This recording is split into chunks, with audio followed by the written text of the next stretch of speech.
Hi guys, welcome to this video where I will be handling a few aspects as how to show some love to yourself, how to let yourself love yourself, and how to heal so you can love yourself, and how to accept and grow and move on. Okay, for the first aspect I want to say, actions speak louder than words. I know we all heard this already, but I feel like we heard it in the terms of in a relationship. Your partner can tell you they love you, but if their actions don't show the same thing, then they don't actually love you. So the effort and the actions matter more than the words.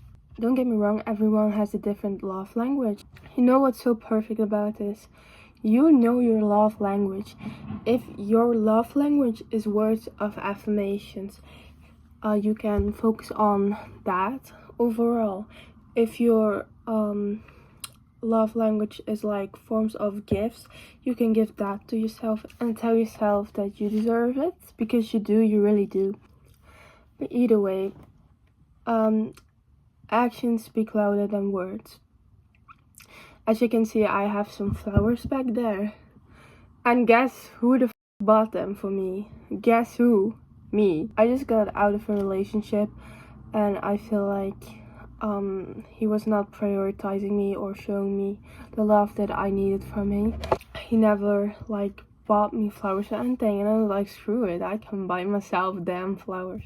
You can wait for a person to buy you flowers because you want the flowers, but if they don't buy you flowers, like the time goes on and they don't do it and you really want the flowers still, buy yourself the damn flowers and don't let your self-respect get down. Be like, I buy myself these flowers because I damn deserve these flowers. Don't let your standards get down.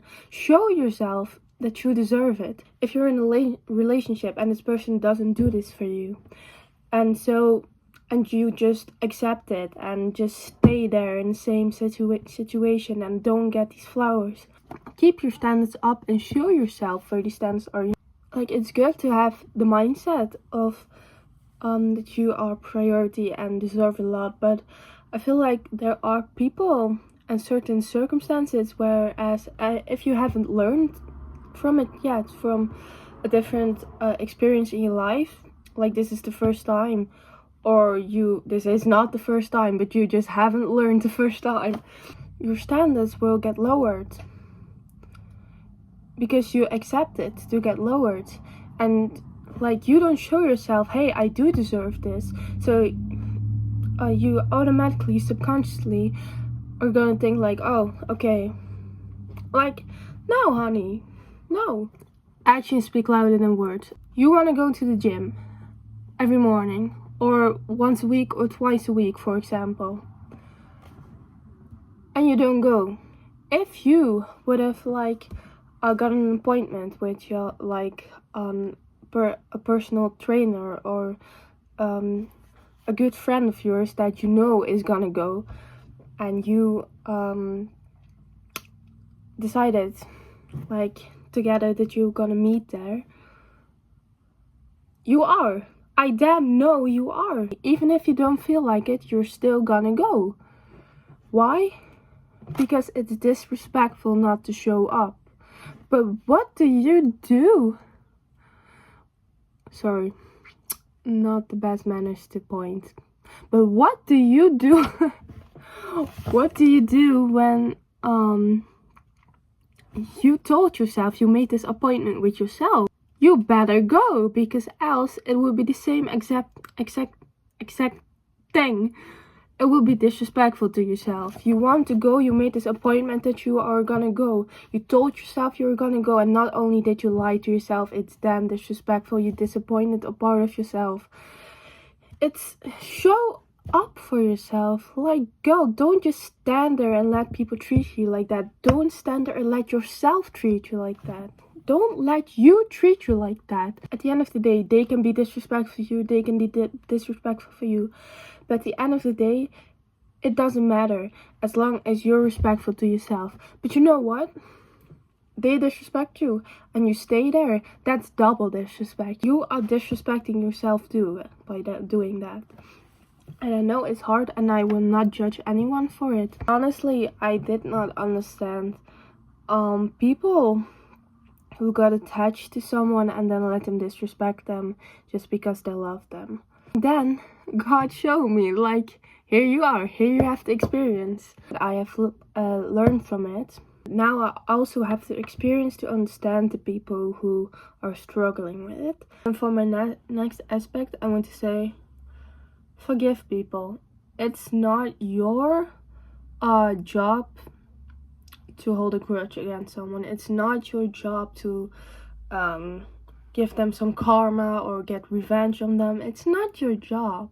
You already spent so much energy on them, and instead of putting that energy that now you finally have your focus back on being better for yourself or being able to be better for yourself, you still choose to put your energy towards what is going on in this person's life. Like, no, honey, you are the person that matters. It doesn't matter. It doesn't matter. They could rot in hell or they could go to heaven, throw a whole ass party and be the happiest they ever been. It doesn't matter. It shouldn't matter to you because it's not your responsibility. Let it go. Let it go. I know you're mad. I know you're angry. But that's why you have to let it go. And sometimes you have to let people go to be able to forgive them.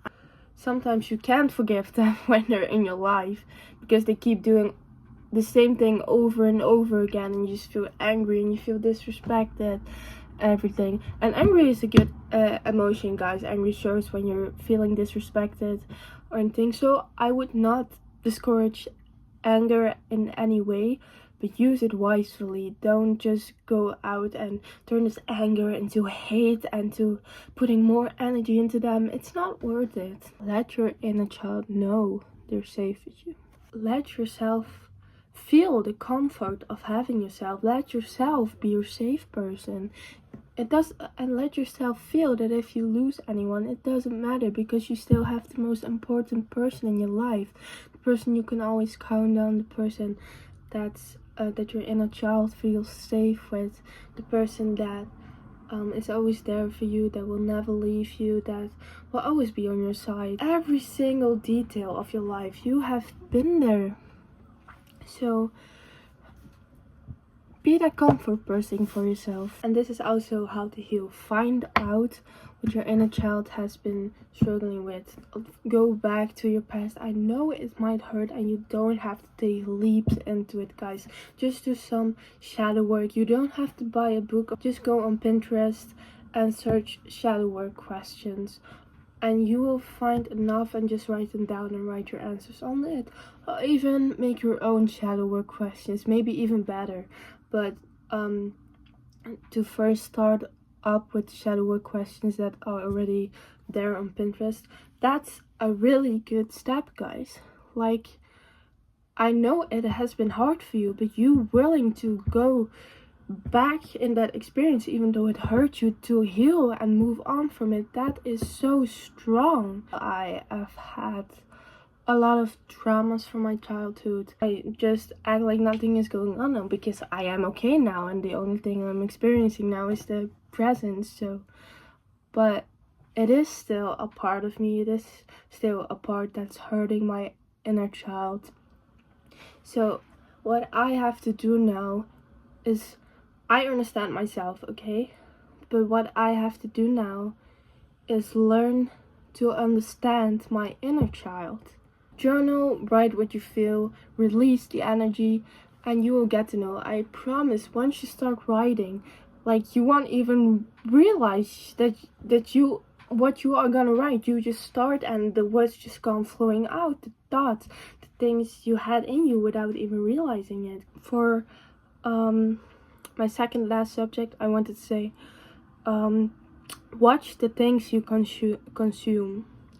I know, like, sad music is sometimes really comforting and it makes you feel like a sense of recognition and feel like you're being understood. Don't just go out and scroll on TikTok and see all these people of these heartbreaks or these issues or other people. You can't help other people if you have not helped yourself first. If you want to help them, you need first to fill your own cup, and you can fill their cup with what overflows yours. But if you keep giving on to them, your cup will drain and you have nothing left to give. So focus on yourself first. Now that you've released these energies with journaling and writing and everything, you made space for yourself, but don't let bad energies again get into it. I know sad music can be comforting and everything, or sad rom-com movies or anything, and that's fine from time to time. But don't make it a lifestyle, because you will pick up on the vibration of that energy field. And like sad music and everything, low vibration. So when you like keep giving onto that low vibration energy, your vibration is gonna lower. So from time to time, when you feel low, it's okay to have like the recognition of the same vibrational energy, but also know when it's time to pick up and when it's not healthy, and when you need to like be on your own vibrational high level. And that's why also it's good to like watch people you learn from with a higher vibration, because these people will lift you up. You can feel their energy, and you, without you even realizing, you will get higher yourself. And for my last simple aspect, I wanted to say, allow yourself. Allow and forgive yourself. You are a human. You're an amazing human, incredibly intelligent, because you have like literally the intelligence to go to a library. You have the intelligence to learn everything in all of these damn books. Maybe it would take you some time, but you do have the brain. You are amazing. And sometimes you have to fail to get up. Sometimes you have to fail to rise up higher. Sometimes you have to squeeze like a pancake, so you stretch out, and when you get up, you're even higher, because you learn from the experience, and you will get up and higher. If you haven't forgiven yourself, first off, learn from it. And if you learn from it, then you can forgive yourself, I promise. Honey, you're not a bad person, because a bad person would not feel bad about doing bad things. Allow yourself to be, allow yourself to have loved, allow yourself to have stayed in these situations that made you miserable. Forgive yourself and understand that all you did was try your best. You'll be okay.